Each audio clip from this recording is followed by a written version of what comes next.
story begins in Moldova. Where I was living, the little village was very rough.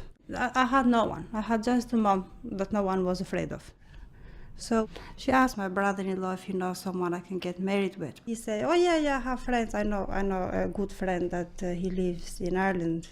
We met together, and he was like, "Oh, I have a good job there, and I'd like you to come with me." And then when I came here, he was talking to me about the work, and I was like in kind of shock. And he's like, "Well, your brother-in-law charged me 3,000 euros, saying that you're okay with it." So and then I start crying and screaming, and the guy had all the numbers ready, and he knew where to bring me and everything. So and then I started working. It was a place in Temple Bar. I was 15, and then it went on for like 6-7 years. The reception that was answering the phone, she used to describe me as a 23-year-old Italian girl. It was very obvious that I wasn't in that age. I used to work from 12 in the daytime till 6 o'clock the next day. And that was like 7 days a week. There used to come a guy, I remember a guy, he used to come in and used to say, "I want the youngest girl that you have here." And he was really old. I mean, so to them was fun. But you have days that you do like 15 guys a day. They used to get all that anger and everything they had. And the way they were seeing it was like they're whores, no one is going to listen to them, so whatever we do is going to be in here.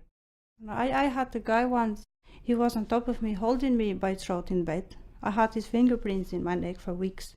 I was lucky that his friend walked in, and the friend just pushed him off the bed, and then I couldn't breathe for half an hour. I was sitting there like I was in shock for weeks and weeks after that. Even when I was sleeping, I used to jump out of bed. I used to say to the guy, "That's it, I'm not up for it, that's not what I want to do." And he used to say to me, "Well, go then, do whatever you want." So I used to go into the park, cry for half an hour, no one to talk to, no English to talk to, afraid I was going to get deported. So then I had to go back home and then start doing again what I was doing. And when I say, "Where is the money?" he used to say, "What money? Do you think you can make money at the state of you?" So I used to believe that. Like I didn't have my own mind. Once I remember I went to old people's home. I got called out to old people's home. The guy was like about 80-year-old. The guy could barely stand. I felt sick. I went in the toilet and I was keep vomiting. And I got caught so many times. When I was 16, I was working in a place near of mines. So the guard came there in the afternoon. They asked us for ID. I showed him my fake ID. He gave it back to me and they said to me, "Get your stuff and get out of the premises." I mean, come on, you could have seen I was a little child. They were more interested in knowing details like who runs the place and how much money you're making, and there wasn't that much interest in why you were there. I feel like I don't know where to turn in for help. Because the guy used to say to me, like, "If you ever open your mouth, don't forget that they're going to send you back home because you have no papers." He used to beat me up and he used to say to me, "If you shout, the neighbors are going to call the guards." So I used to keep it quiet and then he used to beat me up. I remember a few times I had a client on top of me and I just burst into tears. Some of them didn't give a shit, they were carry on, and some of them just get their clothes and go. But I couldn't keep doing that. I had to, keep hold of myself because, and then the owner was going to sack me if I was upsetting his customers. I was trying to be as nice as I could with them, to change their mind, like we're not piece of shit the way they were treating us. So I in that time I was trying to make them to be in my way. Sometimes it worked, sometimes it didn't.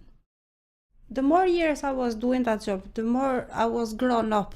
I knew that I didn't want to stay there, but the only thing I thought in my head was, even a client is going to kill me to end this, or I'm going to be killing myself to end this, because this is not something that I want to stay. Then that's when I thought that that's the time to wake up. You can't wait for any worse. He was doing a lot of holidays back home, so I moved house straight away. I worked for that week. I told him that it's very quiet, so I kept the money. I got the deposit money for the house and everything, so I moved. And then I met a guy who was Portuguese. He made me think that there is many other things out there that helped me to carry on with my life.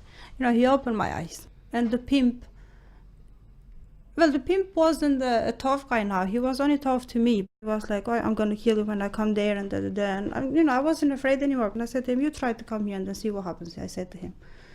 And then I haven't seen him since then. He never came back. And then I got pregnant with my daughter. I was going everywhere. I was going to send information of mine. So I was like, please, he has to be away. I can't go home. All of them were looking at my papers, and as soon as they see that there was a deportation in there, they were shutting the door to my face. They were saying, like, the best way for you is to leave this country because you have no hope. You've been in deportation for so long and there's nothing I can do. I was afraid to say it. I don't know why in my head was like no one was going to believe whatever I had to say. But the reason why I get my act together was because of my child. I had to be strong for her. She's the only person that really loved me for me, not for me because I'm giving them stuff.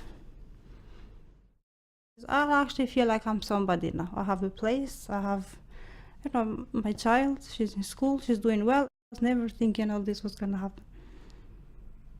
In my head was like I was gonna keep hiding and keep, running. Slowly I'll make a better future for my daughter. That's all I want.